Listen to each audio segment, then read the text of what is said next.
మా ఇంటి పక్కన టాయిలెట్ కట్టడానికి వీల్లేదు. మా ఇంటి ఏరియాలో టాయిలెట్ కట్టడానికి వీల్లేదు అని ఎవరు వాదించడానికి వీల్లేదు. అభ్యంతరం వ్యక్తం చేయడానికి వీల్లేదని ఆంధ్రప్రదేశ్ హైకోర్టు తేల్చి చెప్పింది. విశాఖపట్నంలోని పిఠాపురం కాలనీ వార్డు 16లో తమ ఇంటికి ఎదురుగా ఉన్న జీవీఎంసీ స్థలంలో పబ్లిక్ టాయిలెట్ నిర్మించబోతున్నారని, ఈ ప్రక్రియను అడ్డుకోవాలని కోరుతూ కాపుగంటి చిన్నస్వామి శెట్టి మరో ఇద్దరు హైకోర్టులో వ్యాజ్యం వేశారు. జీవీఎంసీ అధికారులు కోర్టుకు వివరాలు సమర్పిస్తూ మద్దెలపాలెం బస్ డిపోకు సమీపంలో జీవీఎంసీ స్థలంలో ప్రజా మరుగుదొడ్డి నిర్మాణానికి అనుమతులు ఇచ్చాం. దీనికి పిటిషనర్ల ఇంటికి మధ్య 8 అడుగులు గడ్డ ఒక కాల ఉంది. ప్రజా సౌకర్యార్థం జీవీఎంసీ స్థలంలో కడుతున్నాం. దాన్ని అడ్డుకునే హక్కు పిటిషనర్లకు లేదని వాదించారు.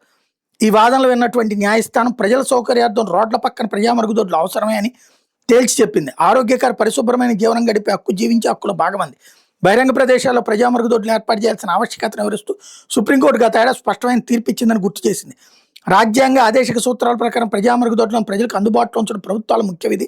వాటిని ఏర్పాటు చేసి చేతులు దులుపుకుంటే సరిపోదు, ఏడాది పొడుగునా సక్రమంగా నిర్వహించేందుకు చర్యలు తీసుకోవాలని చెప్పి సుప్రీంకోర్టు చెప్పిన విషయాన్ని గుర్తు చేస్తూ ఆ పిటిషన్ కొట్టేసింది.